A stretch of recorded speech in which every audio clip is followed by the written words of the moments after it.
Ladies and gentlemen, welcome to this special episode of Industry Insights here on EBnet Stream. Today, we're going to be focusing in on the recent report that was released called the Responsible Investing Report in South Africa. This report was called for by the Principles of Responsible Investing and was put together or researched and published by Krutham. And today I'm joined by Cuma Dube, who is the head of ESG research at Krutham. And we're going to talk a bit about the report itself, how they went about actually formulating it, what the purpose was, and over time, in a few extra special interviews like this, also what the outcomes were, and what are some of the practical steps that you, as trustees and advisors, can take in order to implement and adopt a responsible investing framework for your members. Cuma, welcome and thank you so much for joining us on this important topic. Hi, Leon. Good to be with you and thank you for having me. Take me back a little bit. What was the initiation, or how did the initiation of this report actually come about? So the initiation of the report, it was actually just before my time at Krutham. At the time, the practice was being led by Nicole Martins. And then a gap was identified in terms of the literature around responsible investing in South Africa, particularly as it pertains to asset owners. As you would know by now, is that this is the first of its kind. This type of report, this type of research, looking into the very specific responsible investment practices of asset owners in South Africa more specifically. And so the proposal was made for the PRI to commission said report under their banner as the preeminent body globally, one would argue, around responsible investment practice, guidance, knowledge, etc.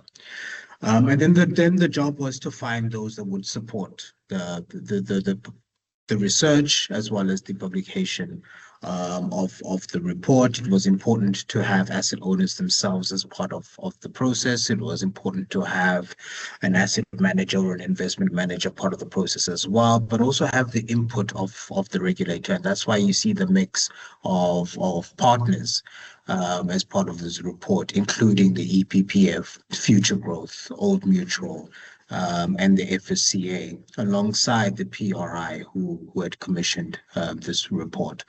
And so I think that succinctly kind of explains the genesis of the report, identifying the need for this knowledge and identifying the partners that would help us deliver a credible account of RI practice in South Africa. So let's unpack a little bit of the terminology. So to me, I sometimes get confused between sustainable investment practices or sustainable investment strategy or a sustainability-led strategy, and then responsible investing. Now, I see the two as being the same. It's about investing with an objective in order to achieve the goals that you have financially, but also to contribute to ultimately set up the future opportunities for investment and continued growth as a community and a country. Or a world ultimately as well, and dealing with the bigger problems that we face.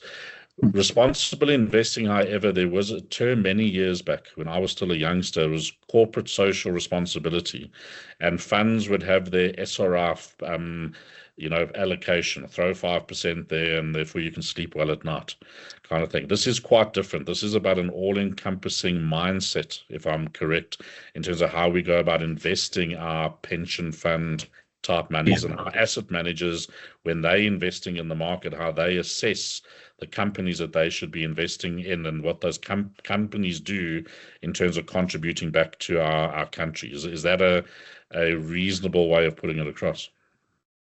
Yeah, sure. You could adopt that sort of definition of it. The way I like to think of it, responsible investing is the umbrella, right? It's about, yes, like you said correctly, so the mindset. And the mindset can be defined in various different ways. The one that is most popular and the one that I like is about investing in a way that ensures the organization's ability to continue to to create value into the long term. So you're allocating capital responsibly with the long term in mind. You're allocating it responsibly in relation to the risks that you face, the systemic risks that you face. And beneath that umbrella, there are various different strategies that you can deploy in order to achieve that, whether it be ESG in corporations, so directly integrating environmental, social, and governance considerations in how you manage risks and how you identify opportunities. That's a more proactive sort of approach to RI. There's also active ownership, and we see that with proxy voting, with holding investing companies and managers to account. And that could be perhaps the main way upon which you want to practice responsible investing. There are others that then integrate into strategy. And so there you get thematic investing. Do you want to invest in specific themes that are a responsible approach to the systemic risks that we faced? Green energy, right? Social impact. And those are some of the ways in which that you could also deploy responsible investing within your fund. And some other use it just as a risk management tool or risk mitigation tool. So it's applied in screening of opportunities, in the identification and categorization of risk. So RI in a nutshell is the umbrella, and there are these various tools that you can use in order to, let's say, articulate your RI stance or the way in which you want to approach responsible investing. And yes, and you can fall anywhere along that spectrum of capital, right? From corporate social responsibility, grant making, to where you're doing thematic investing. You're searching for alpha in these responsible areas. So there's multiple ways of skinning the cat, essentially, in terms of it. But the reality is that it's ultimately up to the asset owner, pension fund, or asset manager to determine what aligns with their beliefs, their interests, and their longer term future achievement, if I could put it that way. So it is quite a personal thing that that asset owners need to engage with, understand, so that they can choose what suits their particular needs. But the skeptic has always looked at words like responsible or sustainable investing and said, oh, that's philanthropy. You just mentioned it. And whenever that is the case, you're giving money away, you're not getting back a return. But this is, again, quite different. I mean, many people are looking at responsible investing as almost a philosophy in order to produce superior returns. So what's your comment on that? So 100%. So I always see responsible investing in two ways. One, it's about understanding the broader universe of business risks that you face, right? And to understand that broader universe of business risk is to put the business at risk, right? And that's a very key part of responsible investing, particularly those that have taken a risk management approach to how they practice RI. The other is you could very well be leaving money on the table. There's a lot of opportunities associated with the shifts that we're seeing globally in response to the risks that we face at a systemic level. So one is about, yes, value protecting and the ability to create value into the long term, remaining competitive, remaining viable into the long term as the profile and the nature of risks change over time. The other is, as the world changes and as the world responds to many of these systemic risks, there are opportunities that are on the table. And if you don't have your eye on them, you're going to miss out on them. And then you're going to have your lunch eaten, you know. So just like my son will say to me, he will comment on practices of, I don't know, some company and something that they produce and why he might want to buy that particular product. He's actually considered the behaviors of that company and the impact it has on his life, kind of thing. And that's a change 100%. in consumer behavior that leads to opportunity where growth might happen going forward. Yes, absolutely. We are now more acutely aware of our common interests, right, in the face of these more systemic risks that we face. And anybody that does not behave in a way that protects our ability to be viable as a species and as a planet and as communities and as society is a risk to our very existence. And consumers are aligning themselves with this realization, with this awareness of those risks. And the word responsible is an important one because no one's saying that you must simply shift away from anything that doesn't meet strict criteria, whatever that criteria would be. It's about responsible management of risks in order to achieve longer term returns. So in South Africa, we have many socio-economic issues, but we also have economic issues in terms of generating growth, creating jobs, and the one feeds into the other. So it's about finding balance, ultimately, hence the term responsible. And it's about understanding and then applying ourselves through communication, through due diligence, and whatever else in order to define what is an acceptable investment strategy to follow. No, 100%. So you can look at it in two ways when you're looking at a possible investment, right? One, you can look at its track record in terms of its environmental and social performance and whether or not that's something that you want to rely on. The other, which is I think is a little bit more relevant in an African context, is looking at its environmental, social, and governance potential. Will your investment be the difference maker here in taking something that has tremendous potential to be responsible? And have you done enough of the work before allocating capital towards it, to understanding what it's going to take for it to be responsible, made the case for it, and then allocated appropriately? So yes, one, it can be great ways to find opportunities with things that already have gained traction, but others, it's about understanding that your investment, one, has a developmental impact, but also can unlock the environmental and social potential of an investment. And that's also quite critically important in an African context, right? Underdeveloped economies, underdeveloped communities. Yes, economies are quite fossil fuel dominant. With development in mind and this broad understanding of the business risks we face in a changing world, that capital allocated responsibly, as we've said, with understanding both these things, can have outsized impact, but also the potential for outsized returns. So it's interesting. You attended, and thanks for that, a webinar that we held last week where we spoke about climate change and the impact that that's having on retirement funds in terms of the risks that funds are exposed to. And a number of the audience in one of the polls that we had there spoke about the fact that they didn't understand what the regulatory framework required of them in terms of climate change. So I actually wrote an ESG paper over the weekend, just pulling out all the different legislation and both what is legislated and what is recommended as good practice. So both CRESA and King 5 are explicitly referencing ESG or responsible investing thinking in what is good governance, good practice at the end of the day. But that's obviously a recommendation, but it's a very clear recommendation that this is the right way to go about doing things.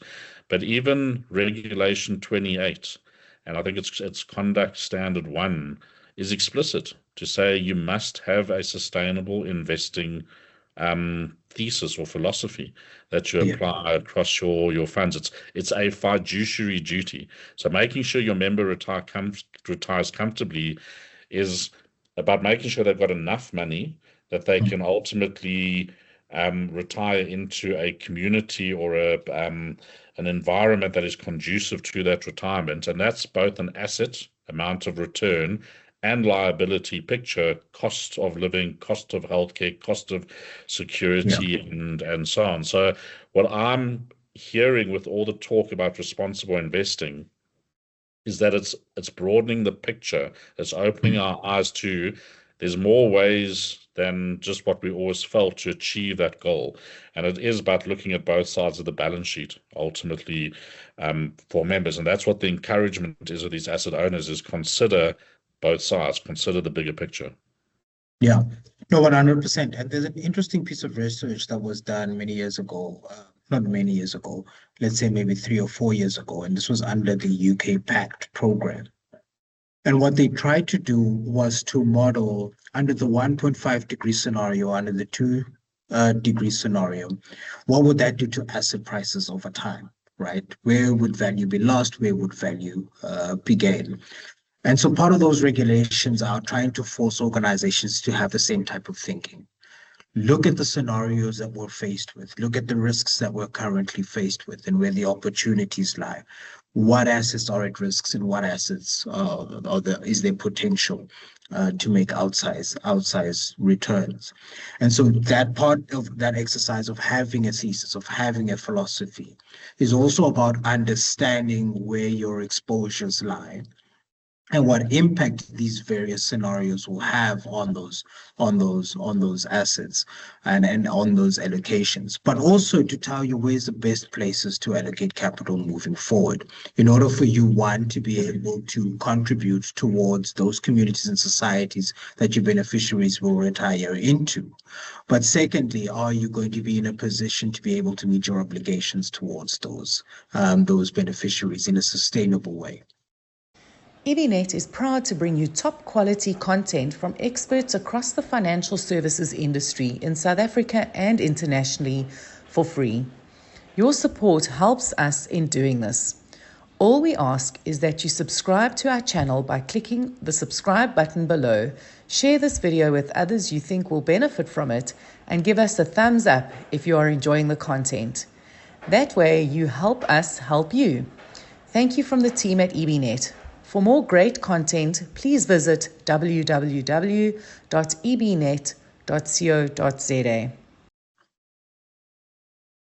So I want to move on a little bit and I want to get to the report. But before we get there, I'm going to ask a little bit of a naughty question. So you can tell me to run away and I'll cut it out if I have to. When I look at the report and I look at the outcome, and I don't want to get into the outcomes today in this discussion because we're rather setting it up to get to that.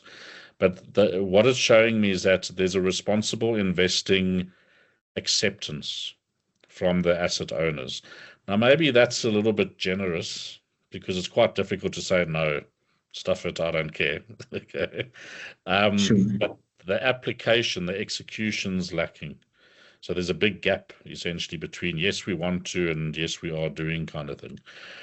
But it was more positive than the Just Share report that was done on asset managers, where when I looked at the results, it was like, wow, the gap is massive in terms of like the highest ranking manager was scored horribly. I mean, everyone failed basically.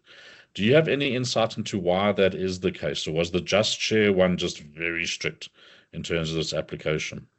I think it's a matter of visibility. So the one key finding to read alongside the one that you've just mentioned now is also the one where we find a lot of the RI practice by asset owners is delegated to the consultants, right? So then that's where the implementation gap becomes the most visible to us. There's an acceptance on a basic level. Everybody understands that this is important, that we have to have a position on this. What that position is and how do we define it or how we allocate capital is then delegated down to the asset consultants or to any other consultants that might be assisting the asset owners. And that's where we find that gap, that very important link between asset owners and asset managers as well, because then the consultants are kind of also the ones that are in the forefront of defining what the mandate should be. And ultimately maybe might lead to the results that you saw in the Just Share. So that link breaks there. So that's where we are also kind of targeting some of our efforts is how do we fix that? One, how do we get asset owners to take greater responsibility for the definition and how they want RI practice to be integrated and how the capital is allocated, or at least the recommendations that they're getting. The second, then they need to put their money where their mouths are, right? You need to fund those activities that make that possible. You need to build that capacity, particularly the capacity to verify what you're getting from your consultants and to see whether or not that's translating to what managers are doing on the ground. So I'm going to make one statement here, and we can unpack it in further interviews. And when we get into the podcast series and the webinar that we're going to be holding to debate the report, but it's a term that I've used in the market with a couple of people, and I think some people I upset them a little bit when I say it, but I say it with the best of intent, which is we're sitting with an oligopoly, both in our asset management industry as well as our investment advisory industry on the institutional front, where there's 3 dominant advisors and 6 or so dominant asset managers. Not great for competition, not great for innovation. when you already have your market share, to now innovate and to perhaps take on research costs and R&D in order to move the dial forward, it's a little bit more difficult because you already have your place in the sun. So I do think that there's also that, or there is that challenge that we're facing in South Africa, and that might be slowing the progress. But hopefully some comments like I've just made helps accelerate and get people to think a little bit more, because I don't mean it in a bad way. I just think, guys, come on, we can do better here. But anyway, let's park that, and we can admonish me another time on that one. Or maybe just a small little comment on that. But isn't that the function of the South African economy as a whole, right? You look across sectors, you've got 3 or 4 very big players, and the rest trying to find their own little space in the sun. But perhaps that's a broader economic debate as well as to how do we fix that problem, and perhaps we can see a lot more traction with these novel ideas. But I also think those who then have it's not so much heads in the sand, but are apathetic and are not wanting to embrace with the changes in terms of consumer behavior, generational changes, it could be the disruption that they never saw coming. That's the reality, because I always say about a number of the emerging Black-owned asset managers that I've done training on around sales and positioning and messaging and stuff like that. And I always say to them, you're not competing with each other. You're competing with the broader industry and economy to break into that. You should all get together and differentiate and push that message as hard as you can. And that differentiation is how you want to grow South Africa and how you want to contribute to that growth of South Africa. But it's difficult. Business is difficult because you always look left and you look right and you think, right, who's trying to eat my lunch kind of thing. And I think it was Anne Cabot-Alataza in a paper that she wrote a while back where she spoke about we're not growing, we're just stealing from each other, essentially. That doesn't help in terms of it. Look, I mean, there's many things there that we will unpack over time. Coming back to the report. So the report can be found on the publications podium of EBnet. It didn't just happen on its own. You guys needed to do a whole lot of research. So can you just unpack for me, who did you research? How many people were there? What were the kind of stats? What goes into doing something like this? What kind of questions did you ask? Did you just take the answers and put the report together, or did you dig deeper? Yeah, so we try to dig as deeply as we can. So we did have a survey that went out to the public. It targeted at asset owners to respond to the survey with various questions around the compositions of their funds, the capacity that they have, RI practices that they have, who's responsible for those practices, what are their views on responsible investing, development investing, etc., etc. So we did have that go out to as many asset owners as we could find or that we had access to. And then we followed that up with first an analysis of those survey responses, and then took them to a roundtable discussion with asset owners to test some of the findings that at a preliminary stage that we were getting from those, and get a little bit more color around some of those responses, testing some of the open-ended answers to the open-ended questions that we asked in the survey as well. So it didn't just click on scales or yes, no, true or false, but we tried to get a little bit of context and a little bit of nuance in that. And those were very valuable sort of conversations, and we got quite a bit out of that roundtable in and of itself. What that roundtable also gave us was a foundation upon which then to have follow-up interviews, more targeted interviews now, to test and to validate, one, the conclusions that we were drawing, but also some of the recommendations we were thinking about. So we went back to asset owners, we went back to some members within the regulator. We even went and spoke to some asset consultants because they were implicated in one way or the other in what we were getting from the survey as well. So those were kind of the 3 legs of the research, of course, supplemented with quite a bit of the literature around RI practice, around asset owners, around the regulatory framework, around development investing, and how that has evolved in the South African context as well. So that also added quite a bit of color to the report. So the research that you did in the round tables, was this Krutham facilitating that, or was it all of That's the different correct. sponsors? Were they, how was everyone involved? Yeah, so yeah, Krutham was facilitating that. We came with our presentation in terms of what we were getting from the survey responses. All of the sponsors, the supporters of the project were there in the room as well.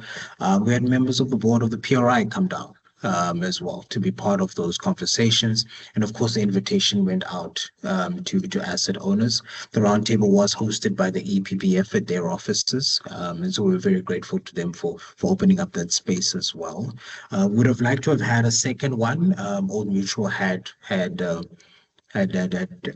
made themselves available to host a second roundtable so that we could find more voices, more inputs into the program. When that was unsuccessful, the follow-up interviews kind of filled that gap for us, where we could target specific follow-up or key person interviews to fill in the blanks. So, I mean, I think most of the world knows the PRI. Is it still the UN PRI, or is it just the PRI now? Which is it? I think now the current terminology is the UN-supported PRI. Okay. All right, good. All right, I'll have to go Google that. So everyone knows that body and the purpose of that body. We understand the EPPF, the FSCA, Future Growth, and Old Mutual, but Krutham might not be a brand that's known to everyone. So what makes you guys the right guys to do this kind of work?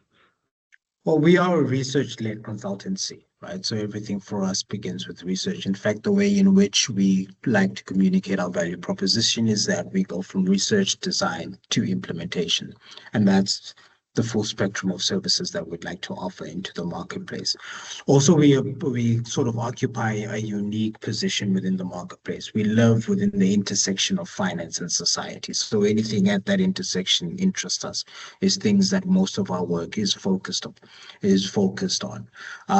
So we're methodologically strong in order to be able to evaluate themes like this. We have a track record of having done research of a similar nature, although it might be different topics.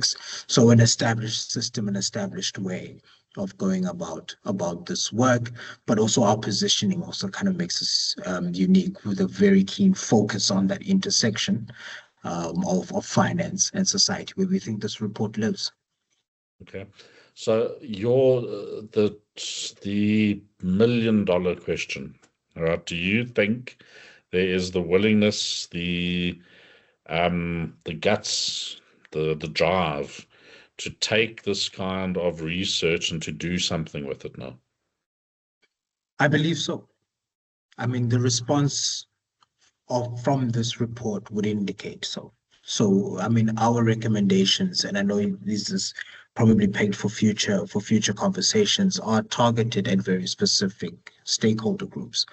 And we've already gotten feedback from those stakeholder groups and a willingness to start working on some of these recommendations. Like we said, the intent is there.